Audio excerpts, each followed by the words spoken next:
조기 대선이 결국 현실화되었는데요. 전환기 선생님은 이제 보수 우파 승리만을 목표로 삼자라고 얘기를 하셨어요. 네. 어쨌든 이제 이재명 민주당 대표가 대선 주자가 될 가능성이 높으니까 민주당에서는 이길 수 있는 후보를 내자 뭐 이런 얘기셨는데 지금 국민의힘에 좀 뛰고 있는 후보들 몇 면을 보시면 승리할 수 있을 거다 이렇게 보시나요?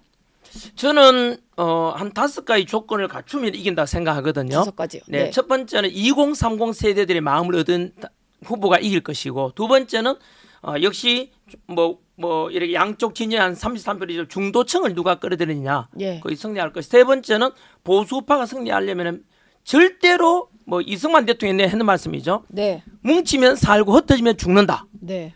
절대 뭉쳐. 분열이 되면 안 된다. 예. 뭉치면 이길 수 있다 생각하고요. 네 번째는 뭐 윤석열 대통령에 대해서도 마찬가지 지지율이 국민들께서 50% 정도 됐단 말이에요. 그 지지율 당장에는 헌법재판소의 심리 결과에 대해서 이렇게 납득 힘들다 하는 사람도 있겠지만 여전히 뭐 있는 대통령에 대해서 마음가진 분이 많죠. 윤석열 대통령 지향 주장했던 바가 옳은 거니까요. 보편적 네. 가치를 존중하고자 했는 것이니까. 예. 그리고 윤심을 얻는 사람 이길 것이고 네. 버리면은 진다. 저는 이렇게 생각하고요. 윤심을 버리면 집니까? 네, 저는 그렇게 생각합니다. 왜냐하면 보수파의 가치를 가지고 개성하고 뭐 저는 그래야 된다고 생각하거든요. 덧붙여서 부정선거에 관한 또는 선거에 대해서는 국민들이 한 50% 정도가 지금 불신하고 있어요. 네. 선관위에 대해서. 예. 이것이 선거 직전에 어느 정도 개선 좀 될 수 있다면 법 개정까지는 아니더라도 시행령을 고치거나 간단한 방법 몇 가지가 있거든요. 예. 그런 거는 여당이든 야당이든 또는 뭐 선관이든 모든 국민들께서 그래 투명한 선거, 공정한 선거 하자는데 그 반대하는 사람 누가 있겠어요? 네. 그런 측면에서 개선된다면은 저는 5가지 조건이 그렇게 된다면은 보수파 승리할 때 저는 확신합니다. 예. 윤심 얘기를 좀 해볼게요. 네. 아마 내일 전환기 소장님이 공개하신다는 그 대통령과의 대담 속에 아마 이런 윤심이 실린 후보에 관한 힌트가 좀 있지 않을까라는 생각도 좀 드는데. 아니 그거는 일관됩니다. 그 예를 들면 대통령께서 뭐 예를 들면 뭐 어느 후보 지지한다 반대 윤심이다 그런 거는 좀 있잖아요. 예. 옳지 않고 왜 대통령께서도 마찬가지로 이기는 놈 지지한다 그렇겠죠. 누구든 간에 아무래도 뭐 이기는 심정적으로는 네. 심정적으로는 우리가 그냥 이게 추측이죠. 윤석열 대통령이 이제 탄핵 당했을 때 그 탄핵 그 과정에서 대통령 끝까지 지키겠다 하는 사람들에 대해서는 아무래도 마음으로 더 가겠지요. 근데 만약에 당내 경선에서 그럼 어쩔 수 없이 탄핵에 찬성했던 그런 사람들이 당 후보가 된다면 그럼에도 불구하고 대통령 좀 지지할 거라고 보시나요? 일단 우선순위가 있겠지요. 예. 이재명 민주당 후보를 이기는 쪽을 우선 아니겠습니까? 예.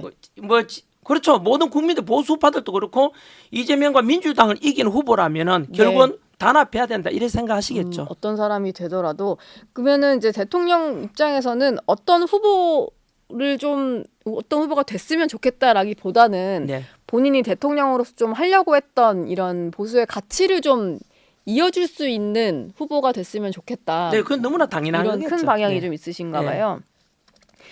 근데 나경원 전 의원이 윤 전 대통령 만나고 난 이후에 출마 선언을 하다 보니까 네. 지금 당장은 윤심이 실렸다, 윤심 후보다 이런 생각이 좀 들고요. 그리고 윤상현 의원 같은 경우도 출마를 좀 고심하는 걸로 알려져 있습니다. 김문수 장관 역시 계속해서 대통령의 어떤 탄핵 각하 기각을 얘기했던 분이다 보니까 이 세 그렇죠. 분이 네. 조금 비슷해 보이거든요. 표가 좀 겹칠 것 같다라는 생각을 하는 분도 계신데 네, 그런 거는 그냥 일반적으로 알려진 그냥 상식선에서 그렇겠죠. 근데 예. 표를 갈라먹지 않고 좀 합쳐야 되는 거 아니냐라는 생각도 많이들 하시는 것 어느 같더라고요. 순간에 가면은요 다 통합한다고 저는 믿습니다. 왜냐하면 어느 순간에 가서 이렇게 정성 겹치지 않습니까? 네. 어느 누가 배신 때리고 하면은 공공의 적이 되겠죠. 예. 이거는요. 알겠습니다. 지금 국민의힘에서 한덕수 권한대행 네. 차출론이 끊이지가 않고 있는데요. 전환기 선생님 보시기에는 이게 왜 자꾸 이렇게 차출론이 나온다고 보십니까? 현재 당내 후보가 좀 별로니까 이런 말이 나오는 걸까요? 그럴 수도 있고 예. 뭐 한덕수가 아니라 뭐 두덕수, 삼덕수든 간에 누구든지 간에 두덕수, 보수파가 삼덕수. 승리할 수 있는 네. 네. 후보라면은 많이 나오면 좋죠.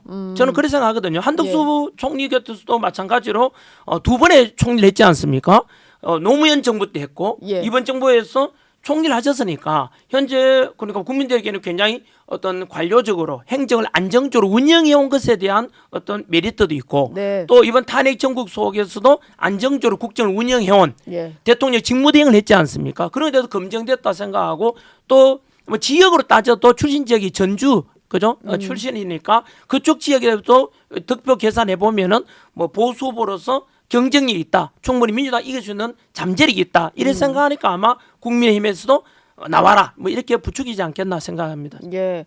이게 지금 친윤계 내부에서 한덕수 차출론을 계속 띄운다 이런 해석이 있더라고요.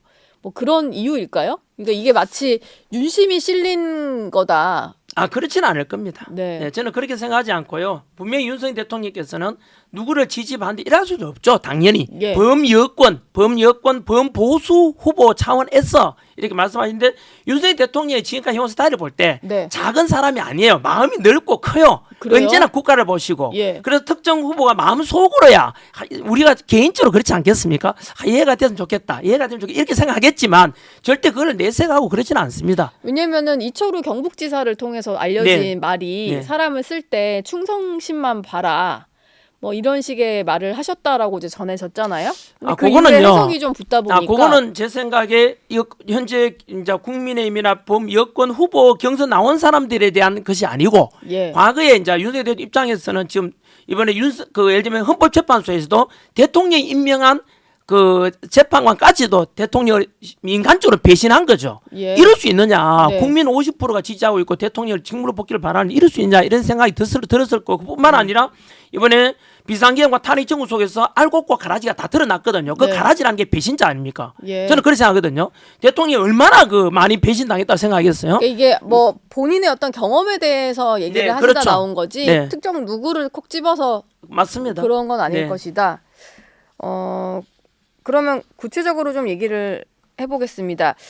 지금 한동훈 전 대표가 나머지 뭐 주자들 중에 오세훈 서울시장이나 유승민 전 의원이 경선에 일단 참여하지 않겠다라고 했고 네네. 오 시장은 아예 대선을 불출마 선언했다 보니까 일단은 탄핵에 있어서의 어떤 스탠스가 겹치는 사람들이 다 빠진 상태예요. 그러다 네. 보니까 한동훈 전 대표가 아마 컷오프 대상에 들어갈 가능성은 높아 보이는데 출마 선언한 거 좀 어떻게 보셨는지 궁금합니다. 이게 당내 후보가 될 수 있을 거다 이렇게 보시나요? 뭐 그거는 경선 거쳐봐야 아는 일이지만은 예.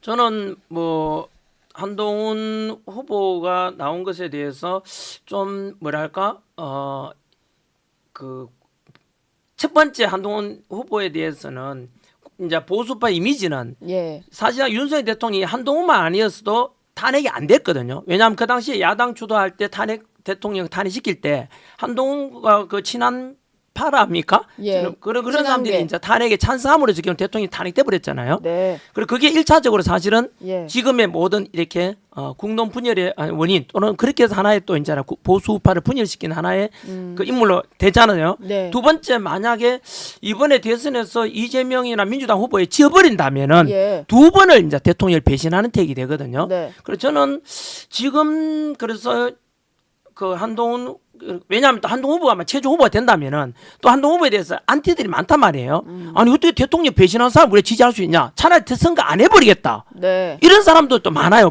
그 청년들 중에서도 보수가 못 물어보면은 뭉칠 것 같다. 그렇죠. 그러면은 생각이시죠? 그러면 아예 필패 보수 후보가 무조건 지게 돼 있잖아요. 그러면은 예. 결국은 한동훈 후보가 경선을 통과하게 되면은 오히려 그 보수파가 결국은 필패하는 또 원인도 될 수 있지 않나 이런 생각도 있습니다. 근데 좀 도와주시면 되잖아요. 후보가 된다 하면.